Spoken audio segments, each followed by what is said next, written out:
शांति। आज की तारीख है 12 मई 2017। साकार महावाक्य। बाबा कहते, मीठे बच्चे, अपने इस जीवन को कौड़ी से हीरे जैसा बनाना है तो समय को सफल करो। अवगुणों को निकालो। खाने पीने सोने में समय बर्बाद मत करो।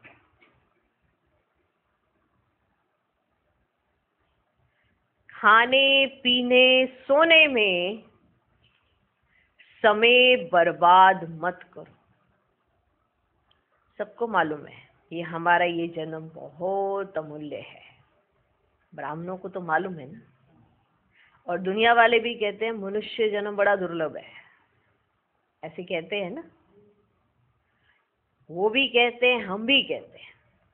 हमारे लिए विशेष ये बात है कि अभी डायरेक्शंस परमात्मा द्वारा डायरेक्ट मिल रहे हैं, तो हमें पता चला कि हमारा ये जन्म इतना अमूल्य कैसे है।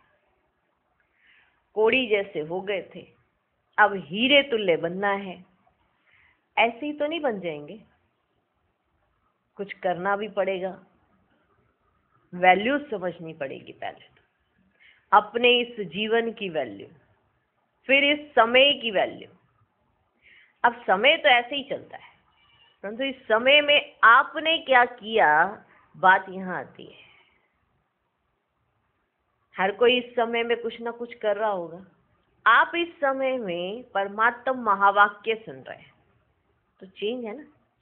कोई इस समय सो रहा है, कोई इस समय को सफल करने के बारे में सोच रहा है, और कोई सफल ही कर रहा है। हर एक अलग अलग।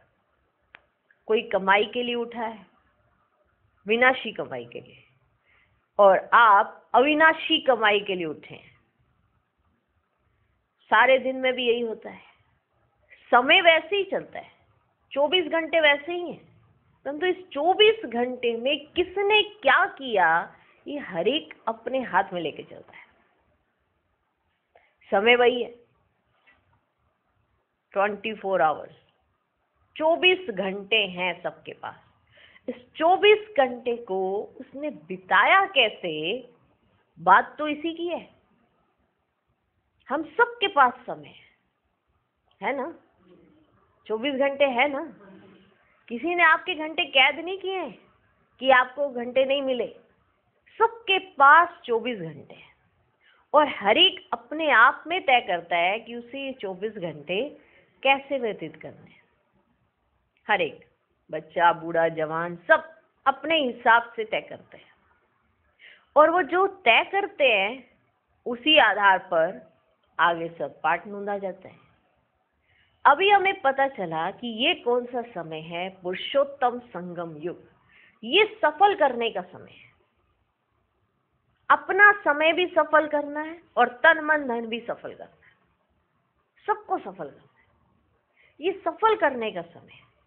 तो क्या मेरा समय सही में सही जगह सफल हो रहा है? मुझे ये देखना है। ये हर एक अपना अपने आप में देखे तो उसे पता चलेगा, क्योंकि खाना पीना तो आप भी करते हो, परंतु अगर खाएंगे पिएंगे बाबा के साथ तो वो समय भी सफल हो जाएगा।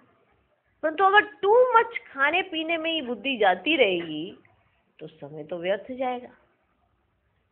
अब जैसे माताएं बहनें आजकल नौकरी करती है ना, तो घर को भी संभालती हैं, बाहर भी संभालती हैं, तो क्या वो खाना पीना उसका ध्यान नहीं रखती हैं? रखती हैं। तो उन्हों की बुद्धि में वो भी रहता है कि मुझे नौकरी पे भी जाना है और मुझे खाने पीने का भी ध्यान रखना है। और भाई बाहर कमाई पे ध्यान देते हैं या व्यवस्था पर ध्यान देते हैं, कोई जरूरत तो नहीं है उस पे ध्यान देते हैं। तो हर एक का बटा हुआ है। तो उसी तरह से हर एक की गृहस्थी ऐसे चलती है, परंतु समय किसने कहाँ लगाया ये हर एक अपने आप में तय करता है कि मैंने कहाँ लगाना है। सिर्फ टू मच खाने पीने में सोचना है, सोने के बारे में सोचना है। अरे आज तो रात को मेरे को सिर्फ 3 घंटे सोने को मिला, अब मैं दिन में सो। अब जो नौकरी वाले हैं, बिजनेस वाले हैं, वो तो वैसे ही 4 घंटे सोते हैं। वो ये सोच पाते हैं कि हम दिन में सोएंगे? नहीं सोच पाते। उन्हों को ये है कि कमाई करनी है, तो ये कमाई करने का जो संकल्प है उन्हों को नींद की तरफ नहीं ले जाता है। तो समय पता है कौन सा चल रहा है, पुरुषोत्तम संगम युग। और अगर हम ये समय अवगुणों को निकाल में नहीं देते और खाने पीने सोने में लगाते हैं तो फिर कहाँ जाएगा? 2 प्रश्न है। पहला प्रश्न, मनुष्यों ने किस एक शब्द से सबको भगवान का रूप समझ लिया है? उत्तर, बाबा कहता इस समय मैं बहुरूपी हूं। ऐसे नहीं, यहां जब मुरली चलाता तो परम धाम खाली हो जाता है।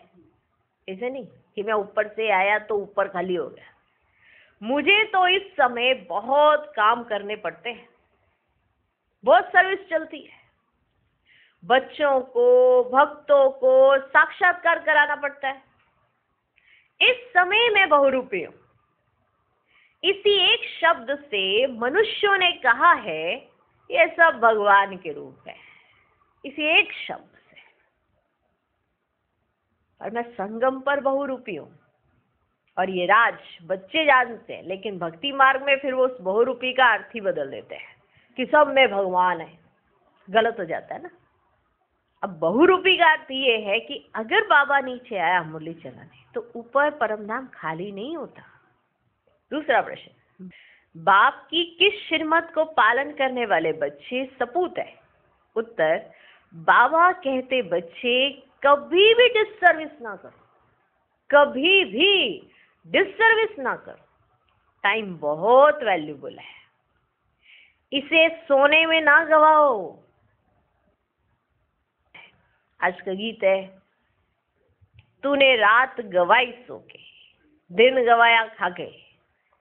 ओम शांति। बच्चों को बाप समझा रहे हैं। बच्चे जानते हैं हम सब बच्चे हैं बाप के। हमारे शरीर का बाप तो है ही शारीरिक, लेकिन आत्मा जो अशरीरी है उसका बाप तो अशरीरी है। बाप ने समझा है बेहद के बाप से बेहद सुख का वर्षा मिलता है। अभी शुरू होता है जो त्रेता अंत तक चलता है। ये वर्षा अभी शुरू होता है, अभी, क्योंकि जब डायरेक्ट आएगा तब भी तो वर्षा मिलेगा ना। ये वर्षा अभी शुरू होता है और त्रेता अंत तक चलता है।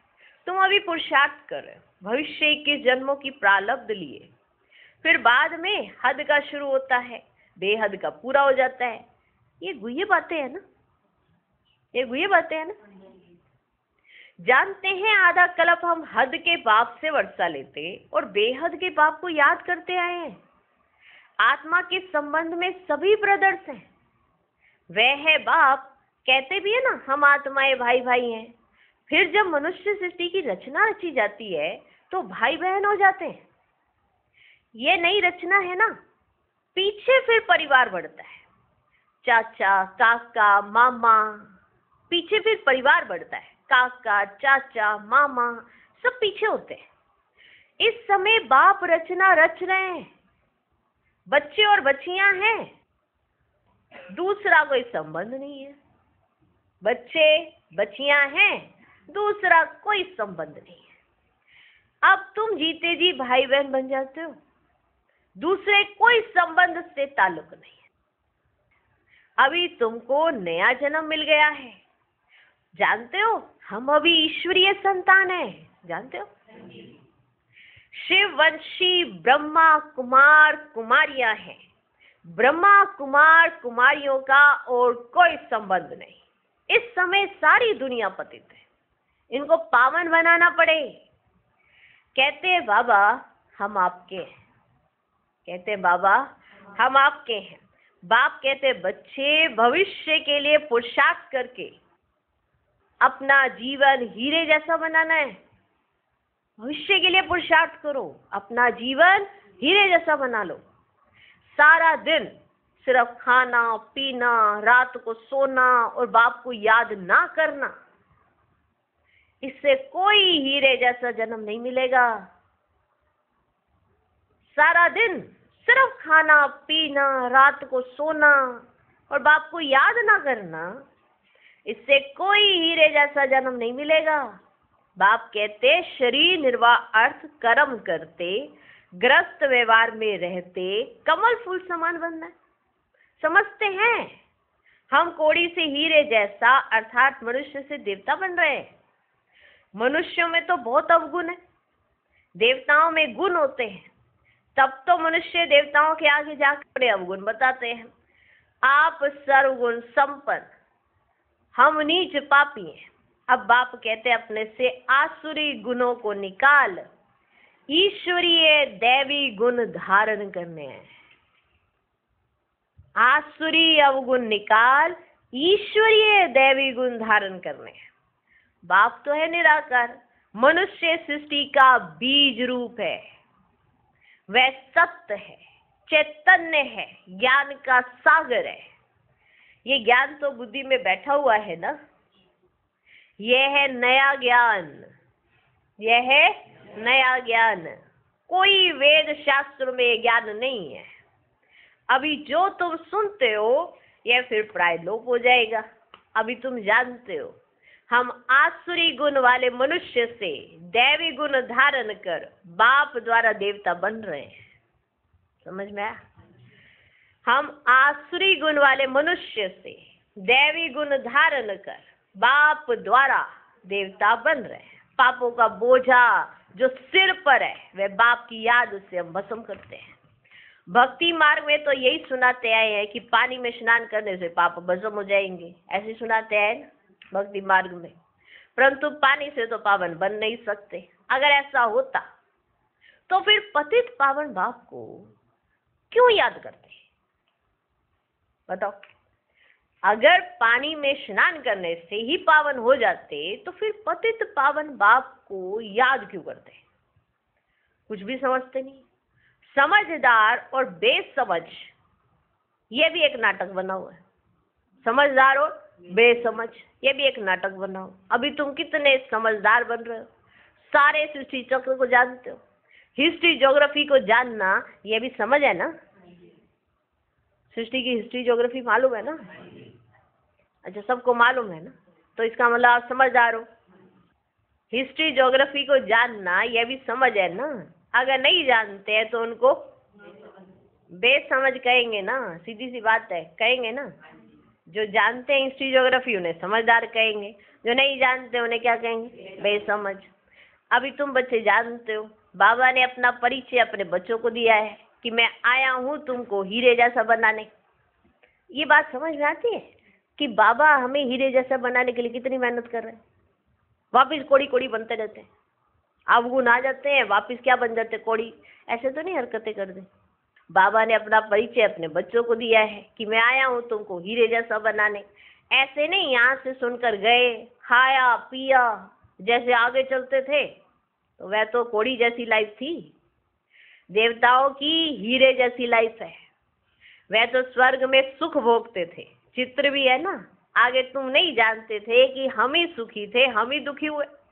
हमने 84 जन्म कैसे लिए यह नहीं जानते थे। अब मैं बताता हूँ, अब मैं बताता हूँ क्या 84 जन्म कैसे लिए तुमने, मैं बताता हूँ तुमको। अभी तुम औरों को भी समझाने लायक बने हो। बाप समझदार बनाते हैं तो फिर औरों को समझानी देनी चाहिए। बाबा यहाँ कितने फोर्स लगा के हमको क्या बना रहे हैं? समझदार। अब समझदार वही, अगर जिसको समझ आ जाता है ना उसका मुख अपने आप ही खुल जाता है। जिसको जो बात समझ आ गई ना वो फिर दूसरे को जरूर समझाता है कि तुमने 84 जन्म कैसे लिए।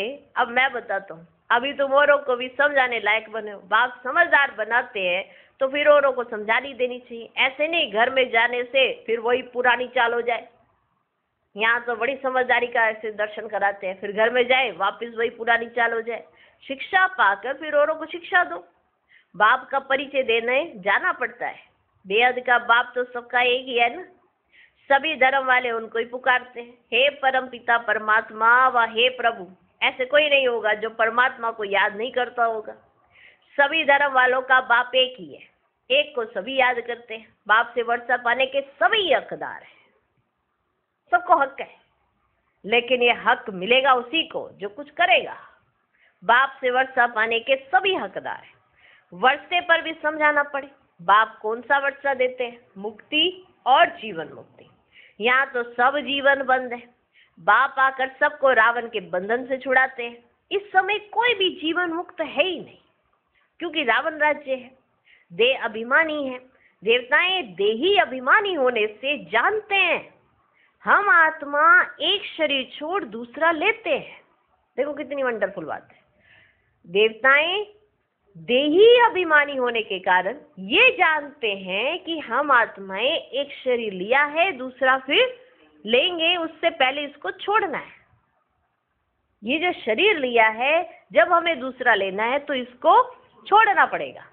तो ये देवी देवता उस समय पर ये बात उन्हें ऑटोमेटिकली इमर्ज हो जाती है कि नहीं? वंडरफुल बात। देही अभिमानी होते हैं और यहाँ क्या चिपके रहते हैं शरीर के साथ, इसीलिए मरने से सबको डर लगता है। कारण चिपके हुए हैं, न्यारे नहीं है। और यही प्रैक्टिस बाबा न्यारेपन की हमें संगम पर करा रहे हैं।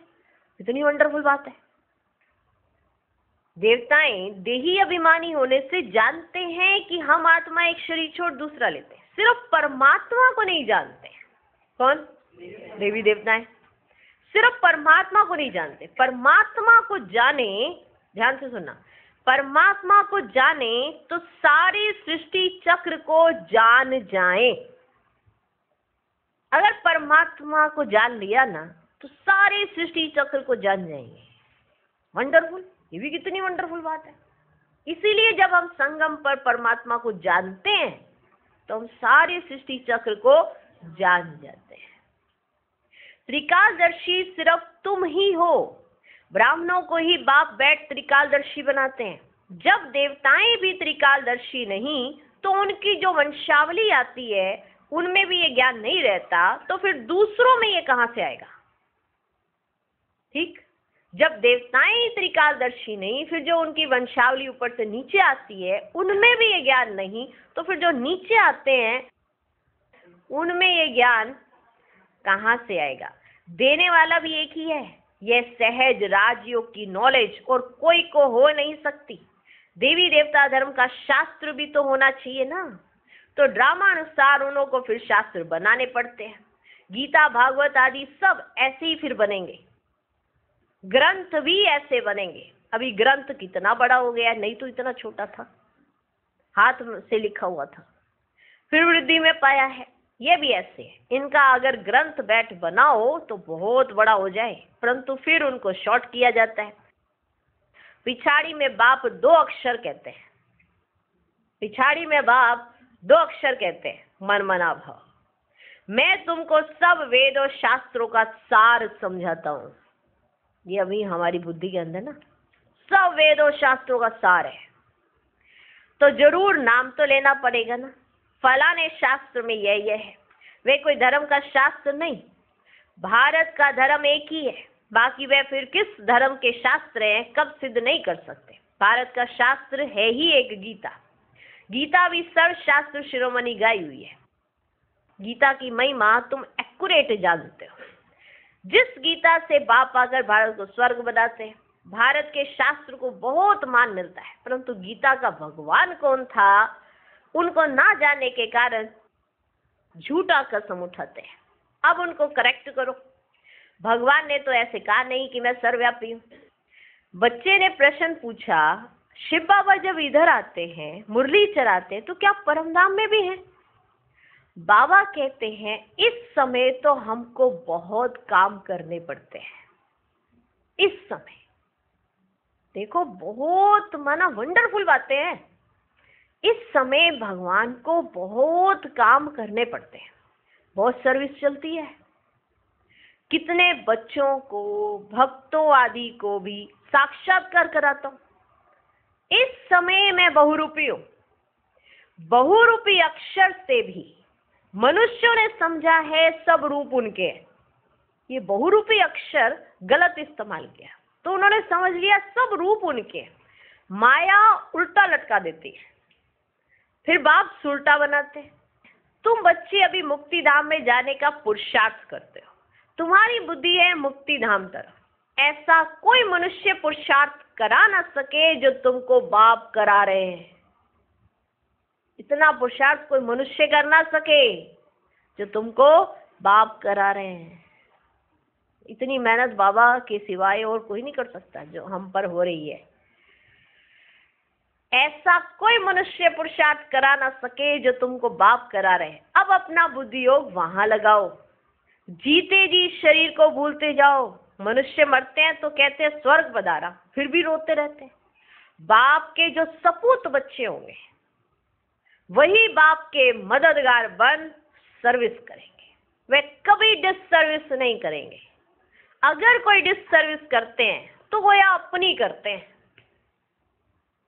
माना अपनी करते हो डिससर्विस। आज तो बाप आपको बचा लेता है, कल को दुनिया को पता तो चल जाएगा ना कि भगवान इन्हें समझाया था, देखो ये कितने नालायक, इन्हें तब भी समझ नहीं आया। तो किसकी डिससर्विस होगी? अपनी करते हैं। अगर कोई डिससर्विस करते हैं तो कोई अपनी करते हैं। बाबा कहते हैं मीठे बच्चे, ये टाइम बहुत वैल्यूबल है। भविष्य 21 जन्म के लिए तुम कमाई करते हो। तुम जानते हो हमको विश्व की बादशाही मिलती है, कितनी भारी कमाई है, तो इसमें लग जाना चाहिए ना। बाप को याद करना है। जैसे गवर्नमेंट की सर्विस में 8 घंटा रहते हैं, बाबा भी कहते हैं मेरे खातिर 8 घंटा दो। रात को सोकर अपना समय बर्बाद मत करो, दिन रात कमाई करनी है। ये तो बड़ी सहज सिर्फ बुद्धि की बात है। जिसको एक बार समझ आ जाए कि मेरी कमाई किस चीज में होने वाली है, वो ये छोड़ेगा नहीं, वो ये नहीं छोड़ सकता रास्ता। ये तो सिर्फ बुद्धि से समझने की बात है। मनुष्य जब धंधे पर जाते हैं ना तो पहले मंदिर के सामने हाथ जोड़कर फिर दुकान पर जाते हैं। मंदिर के सामने हाथ जोड़ते हैं, फिर दुकान पर जाते हैं। लौटते समय फिर भूल जाते हैं, घर याद आ जाता है। अब जो मंदिर जाते हुए था वो आते हुए तो होगा। सोचो, भगवान भक्ति मार्ग में ऐसे देख रहा है, जाते हुए तो इसे याद हो क्योंकि कमाई होनी है, आते हुए इतनी कमाई हो गई, अब आते हुए याद नहीं है उसको। उस समय क्या याद रहता है? घर याद है। कितनी वंडरफुल बात है इसमें भी। देखो, लौटते समय फिर भूल जाते हैं, घर याद आ जाता है। वह भी अच्छा है, परंतु अर्थ कुछ भी नहीं जानते। तुम बच्चों को कलकत्ते में भी बहुत अच्छी रीति समझाना चाहिए। काली माता का वहां बहुत बड़ा मान है, बड़ा मान है वहां। किसका? काली माता का। बंगाली लोगों की तो रस्म रिवाज ही अपनी होती है। बंगाली लोग होते हैं ना, उनकी अपनी रस्म रिवाज होती है। ब्राह्मणों को मछली जरूर खिलाते हैं। बड़े आदमी अपने तालाब बनाए फिर उसमें मछलियां पालते हैं, तो ब्राह्मणों को भी वे खिलाएंगे। अभी तुम पक्के वैष्णव बनते हो, अभी तुम पक्के वैष्णव बनते हो। प्रैक्टिकल में तुम विष्णु की पुरी में चलते हो। ऐसे नहीं कि वहां 4 भुजा वाले मनुष्य होंगे। लक्ष्मी नारायण को विष्णु कहा जाता है। 2 भुजा उनकी, 2 उनकी। तुम लक्ष्मी की पूजा करते हो, वास्तव में विष्णु की करते हो। जब दीपावली पर करते हैं ना तो माँ लक्ष्मी की पूजा होती है ना, 4 भुजाएं, तो वास्तव में विष्णु की करते हो। दोनों है ना। परंतु इस समय महिमा माताओं की है, जगत अम्बा का गायन है, लक्ष्मी का भी नाम गाया हुआ है। बाप आकर माताओं द्वारा सबको सदगति देते हैं। जगत अम्बा वही फिर राज राजेश्वरी बनती है। माँ की पूजा होती है। वास्तव में जगत अम्बा तो एक है ना। जैसे शिव का एक लिंग बनाते हैं, वैसे वे छोटे छोटे शालिग्राम भी बनाते हैं। वैसे काली के भी छोटे मंदिर बहुत है। काली माता के छोटे छोटे मंदिर बहुत है। वह जैसे माँ की संतान है। छोटे छोटे मंदिर, वह जैसे माँ की संतान है। अभी बाप तुमको अपना बनाते हैं, इसको ही बलि चढ़ना कहा जाता है। उन्होंने फिर काली माता को खुश करने के लिए बलि चढ़ेगी, बलि चढ़ेगी ऐसे कह दिया। जानवरों की बलि देना शुरू कर दिया, जबकि वो बलि हमारी थी। हमारी माना मैं की, वो बलि चढ़ानी है बाप पे। ये जो मैं दे अहंकार है ना, इसकी बलि तुम बलि चढ़ते हो उन पर, इस ब्रह्मा पर नहीं। ये भी बाबा राज समझाते हैं कि कई समझते इन पर बलि चढ़े हो, इन पर नहीं, हम शिव बाबा पर बलिहार गए हैं।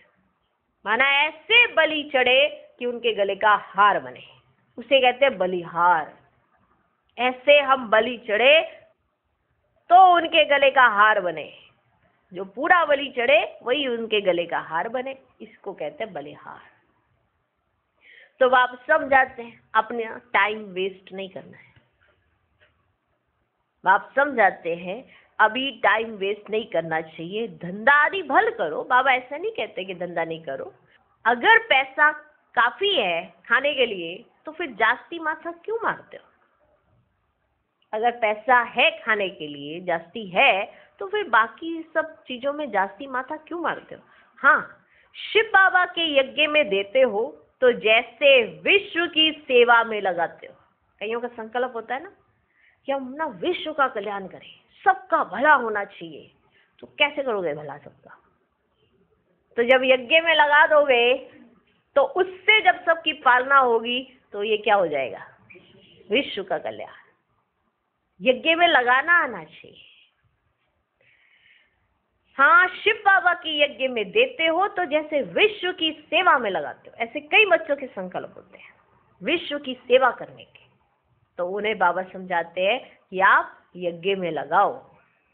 बाबा कहेंगे सेंटर्स बनाओ, जहां ये बच्चियां मनुष्य को देवता बनाने का रास्ता बतावें। ये पढ़ाई कितनी फर्स्ट क्लास है, बहुतों का कल्याण हो जाएगा।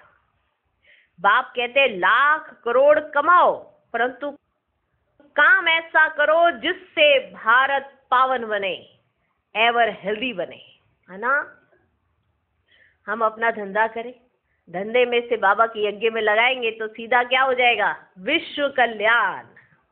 आपको एक एक का जाके कल्याण करने की जरूरत नहीं पड़ेगी, तो वहां पर ही बैठे विश्व कल्याण हो सकता है अगर हम यज्ञ में लगाते हैं। तो तुम भविष्य के लिए अभी पूरा वर्षा लेते हो, वहां गरीब तो कोई होते ही नहीं, वहां भी अभी की प्रारब्ध भोगते हो, तो इतनी धारणा करनी चाहिए। देखो, जो इस अंतिम जन्म में हम करेंगे ना उसी का पाएंगे। आपको प्रारब्ध ज्यादा चाहिए सारे कल्प, हर एक यही चाहता है ना मैं माला माल घर में मेरा जन्म हो, यहाँ पे सब माल चाहिए। तो इस अंतिम जन्म में इतनी धारणाएं करो, इतनी धारणा करनी चाहिए। तुम्हारा एक एक पैसा हीरे समान है, इनसे भारत स्वर्ग बनता है। इसीलिए जो विदेशी होते हैं ना अपना इकट्ठा करते रहते हैं और बाबा के यज्ञ में लगाते हैं। वो उतना ही खर्चा करते हैं जितना उनकी जरूरत है, जरूरत से ज्यादा खर्चा नहीं करते हैं। उसका अर्थ यही है कि हम सफल करें। माना हमें इस जन्म में अगर ये पता चल गया कि हमारा एक एक रुपया हीरे समान बन सकता है तो हम क्या करें? ट्रांसफर करते हैं। लेकिन इस समय ही कईयों की बुद्धि में ये आ जाता है वह सारा थोड़ा लुटाना होता है। सारा भी क्या, कितना? अगर देखा जाए तो अपना हिस्सा भी कितना हम देते हैं। कुछ हिस्सा दे के हम समझते हैं कि हमने तो बहुत कुछ कर लिया, लेकिन ये किसको सुना रहे हो? जिससे ले रहे हो उसी को सुना रहे हो। जिससे लिया उसी को दोबारा सुनाया कि हमने तुम्हारे लिए बहुत कुछ कर लिया। तो सोचो,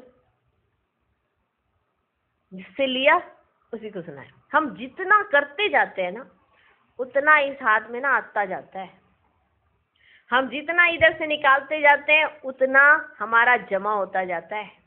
पता भी नहीं चलेगा कि कैसे, जैसे कईयों की कोई भी जैसे बिजनेस है या नौकरी है, इधर से किया नौकरी में प्रमोशन मिलती जाती है, प्रमोशन होती जाती है। अगर किसी का बिजनेस है, इधर से किया बिजनेस में ही कहीं ना कहीं से ऑर्डर मिलते जाते हैं, उसका बिजनेस बढ़ता जाता है। अगर एक हाथ से देते हैं ना तो 10 हाथ से बटोरने का, माना बाबा इतना देता है सारा संकल्पों का खेल। जिसने किया उसने पाया, फिर बाद में जिसने नहीं किया वो पछताया कि अरे ये वाली डीलिंग थी, ओहो ये डील चल रही थी।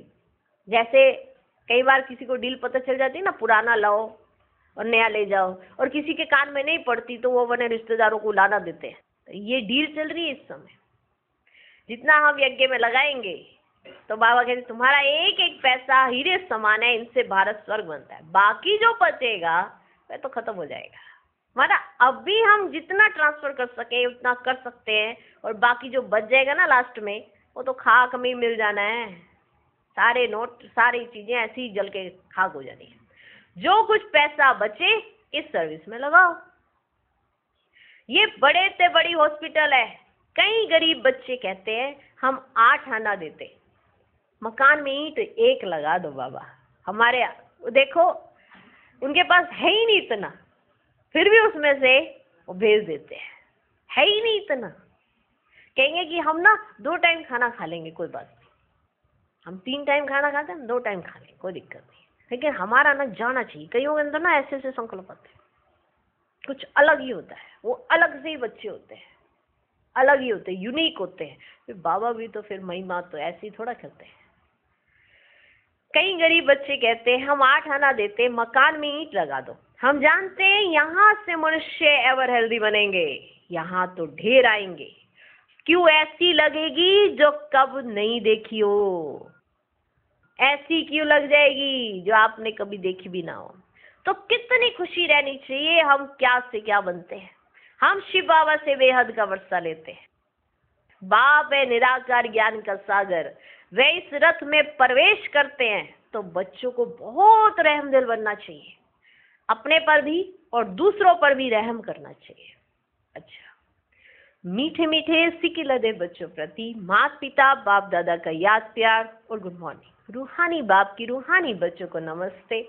हम रूहानी बच्चों की भी रूहानी बाप को नमस्ते नमस्ते नमस्ते। Good morning good morning good morning. धारणा के लिए मुख्य सार। पहला पॉइंट, भारत को पावन बनाने की सेवा में अपना तन मन धन सफल करना है।